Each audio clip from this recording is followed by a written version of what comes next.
Қазір біз квадрат теңдеулердің комплекс түбірлерін қарастыратын боламыз. Ал осыған дейін біздер нақты сандар жиынында шығарып келдік. Бұны нақты сандар жиынын R дейтін едік.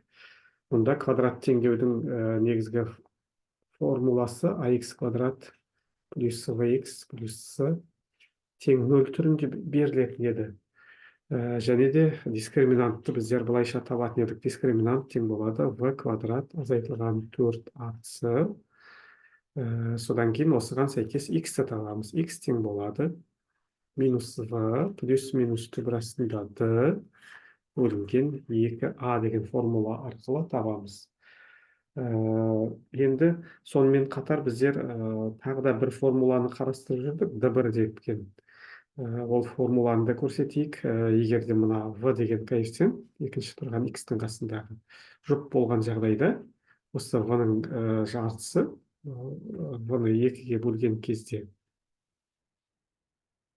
v-ның жартысы k деген сан арқылы белгіленеді. Дискриминантты есептеудің мынадай d1 деген формуласы бар.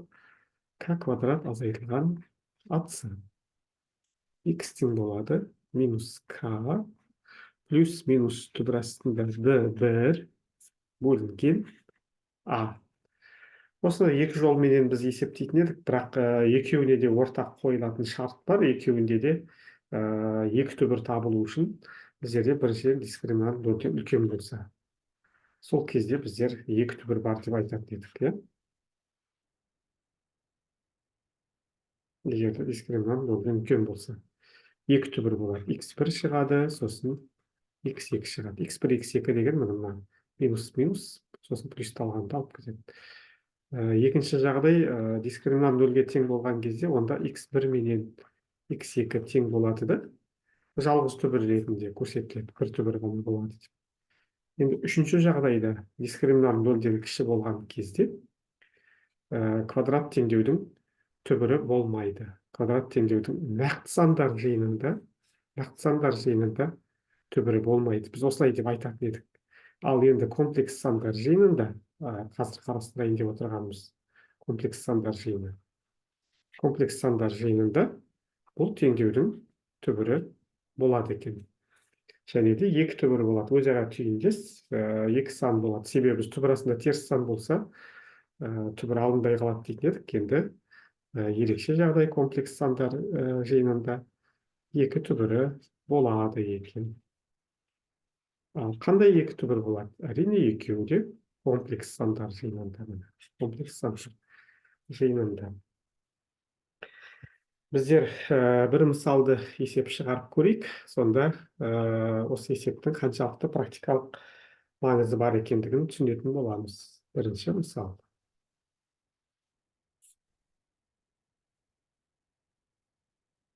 Бес х квадрат азайтылған 8х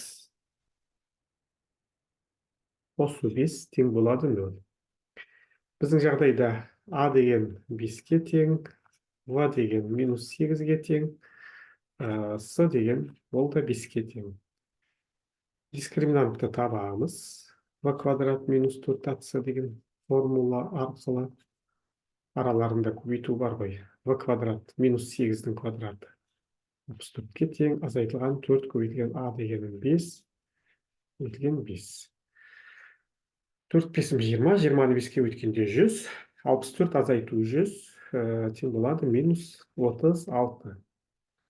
Енді x-ті табамыз. X тең болады минус v плюс минус түбір астында d бөлінген 2a. Тең болады. Бөлшегімізді сызамыз. Минус v дегеніміз минус 8 ғой. Ал минус v дегеніміз плюс 8 болады. Плюс минус түбір астында d дегеніміз түбір астында минус 36 болады. Бөлінген 2a. 2a дегенім 2 көбейтілген 5, яғни 10-ға тең болады. Тең болады. Әрі қарай ықшамдап шығарып көрейік. Енді біздер маңызды бір ескеруіміз керек жағдай бар. Бұл жалпы біз осыған дейін білетін едік, жорамал сан i квадрат, i-дің квадраты минус 1-ге тең. Ал осыдан шығатын нәрсе, демек түбір астында минус 1 болса, одан и саны шығады деп біз түсінуімізге болады. Міне осы мәліметті және қайталай отырып, еске ала отырып, біз теңдеудің түбірлерін табамыз. 8 плюс минус бөлімінде 10. Енді минус түбір астында әдетте теріс сандар нақты сандар жиынында шықпайды ғой. Бірақ 36-дан біз 6 шығатындығын білеміз. 6 шығады. 6 шығады. Түбір астында минус 1. Түбір астында минус 1 дегеніміз ол. Түбір астында минус 1 деген не шығады дедік? И болады деп айттық қой. 8 плюс минус 6 и бөлінген 10. Міне енді осы бөлшектің алымында бөлімінде 2-ге қысқартуға болатындығын байқап тұрсыздар. Немесе ондық бөлшекпен қалдыруға болады. Қазір қысқартып көрейік. Біздер 10-нан 8 плюс минус 6 бөлінген 10 и 10-дан 8 қысқартсақ, 2-ге қысқартсақ 4 болады, 2-ге қысқартсақ 5 болады. 2-ге қысқартсақ алдыдан 3 қалады. 10-ды 2-ге бөлсек 5 болады. Тең болады. 4 бөлінген 5 азайту. 3 бөлінген 5 и. Бұл бірінші түбіріміз болсын. Екінші түбірімізде дәл осындай 4 бөлінген 5 плюс 3 бөлінген 5 и. Міне осылайша біздер 2 түбір шығатындығын байқап тұрмыз. Және осы шыққан 2 түбір біреу минус болса, біреу плюс. Осылайша ол қай уақытта да комплекс түбірлер табылған кезде өзара түйіндес болып отырады. Оны ұмытпау керекпіз. Ол алдағы бір теореманың салдары ретінде көрінеді.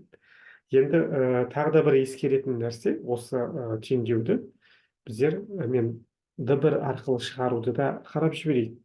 Себебі дейтін практикалық күнделікті жағдайда есеп шығарған кезде сіздер жарты коэффициент арқылы да есептеуді білу керексіздер. Біздің жағдайда А деген санымыз 5-ге тең, В деген санымыз, коэффициентіміз минус 8-ге тең. Мына тұрған бірінші сан, екінші сан ғой. Үшінші сан плюс 5-ге тең. С тең 5. Енді мына В деген жұп сан екендігін байқап тұрсыздар, 8. Олай болса, К деген санды шығару болады. Осының жартысы минус 4. Сонда D1 тең болады К квадрат минус атсы. К деген минус 4 болса, оның квадраты 16. Азайтылған атсы, яғни 5-ті 5-ке көбейтем. Ол 25, 16-дан 25-ті айтқан кезде минус 9 болады. Енді X-ті табамыз. X-тің формуласы минус К плюс минус түбір астында D1 бөлінген А саны. А деген біздерде 5-ке тең. К деген минус 4-ке тең болса, ал минус К деген нешеге тең болады? Минус К деген, онда ол плюс 4-ке тең болады. Плюс минус. Түбір астында D1 деген, түбір астында минус 9. Тең болады. 4 плюс минус.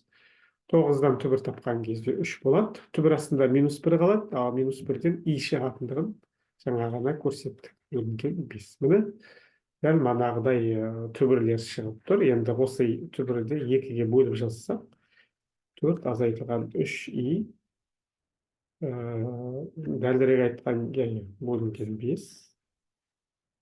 Келесі 4 қосылған 3 и бөлінген 5.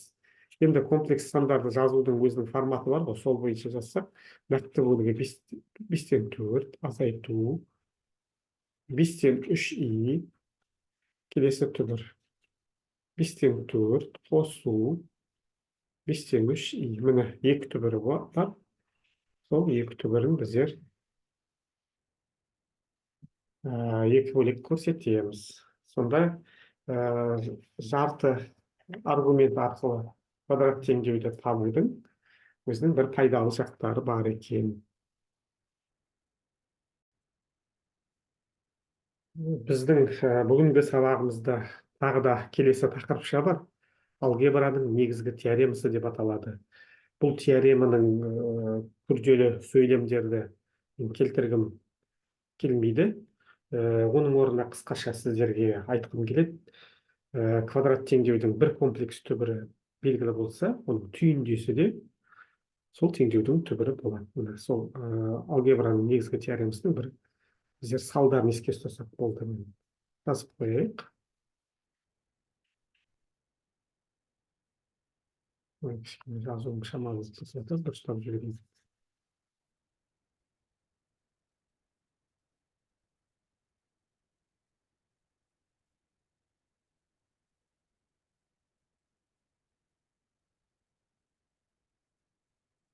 Квадрат теңдеудің бір комплекс түбірі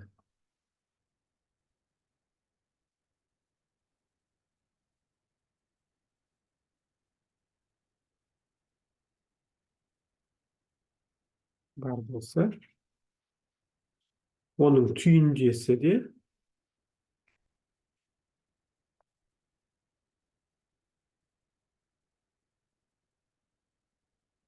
түбір болады. Қысқаша айтқанда, 5 азайту 3i деген бір түбірі болса, x1. Бұдан шығады. Екінші түбірі бар оның. 5 азайту 3i деген. Немесе x1 тең болады 7 қосылған 8i болса, бұдан шығады. Екінші түбірі бар 7 азайтылған 8i. Міне түптілікті мағынасы осындай. Және осындай мәліметті қолдана отырып, есептер шығаруға ұсынылады. Қазір кішкене күрделеу, бірақ осы мысалды қарастырып көрейік. Әліміз келгенше. Екінші мысал. Түбірлерінің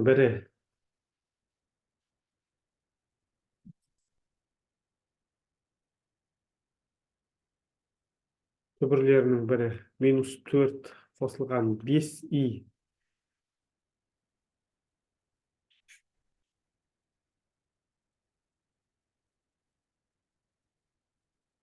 болатын.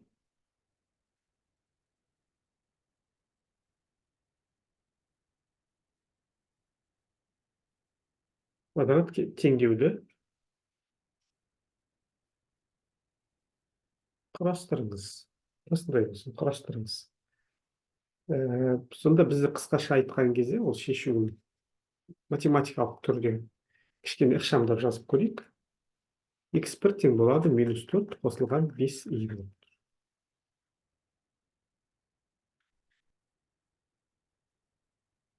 5i, яғни бір комплекс түбірі. Біз бұдан әрі қарай салдарын іздейміз. Екінші түбірі де бар ғой оның.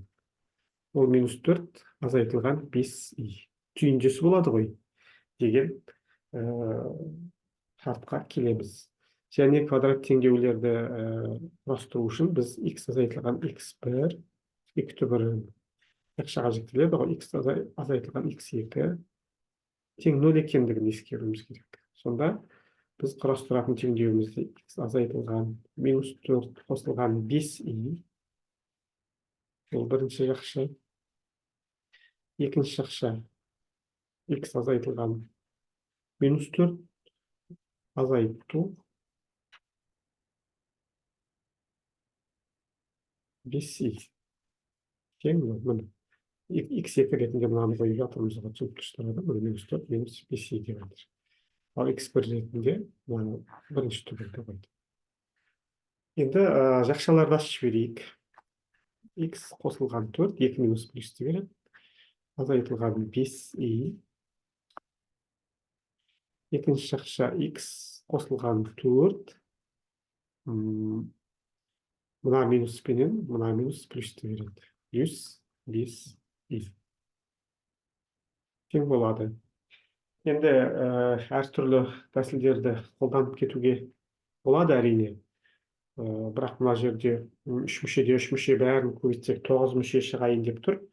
Мен кішкене бір түрлендіру жасаймын. Мысалға x плюс 4 дегенді, мысалға мен оны a деген сан арқылы белгілеп көремін. Мұнда да жерде екеуінде де a деген сан бар. Сонда a азайту 5i өйткен a қосылған 5i деген. өрнек шығайын деп отыр. Осы өрнекті жақшаны ашып көрейік. Бұл деген қысқаша көбейту формуласына келеді.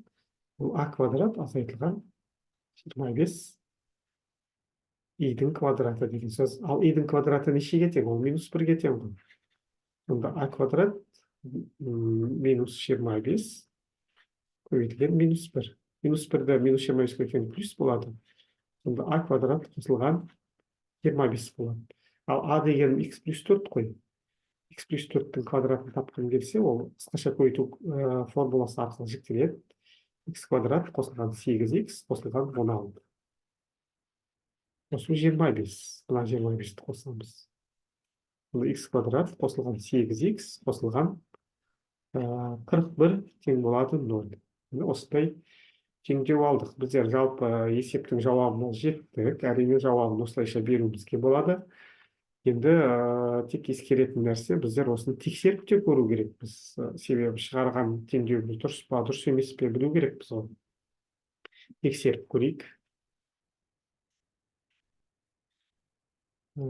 Осы теңдеуді тексерейік. Ол үшін біздер а деген 1-ге тең екендігін, в деген 8-ге тең, с деген 41-ге тең екендігін түсіну керекпіз. Ал в деген екінші тұрған коэффициент 8 жұпсан екен, осыдан шығатын. Оның жартысы к тең 4-ке тең, жартысына тең. d1 арқылы есептеген жөн, себебі бұл жұпсан. 4-тің квадраты 16, азайтылған атысы. К квадрат азайту атысы бұл. Азайтылған 41. Тең болады. 16-дан 41-ді азайтқан кезде неше болады? Минус 25 болады екен. Енді x-ті табайық. X тең болады. Минус k плюс минус түбір астында d1 бөлінген a. A деген сан бізде 1 ғой, сондықтан 1-ге бөлшекті бөлудің қажеті жоқ. Минус k деген алымын жаза берсек болады. Минус 4 плюс минус түбір астында минус 25. Так.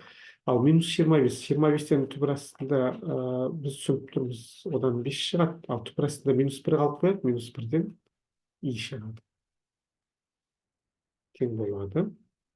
Минус 4 минус 5 и бірінші түбір. Екінші түбір минус 4 плюс 5 и.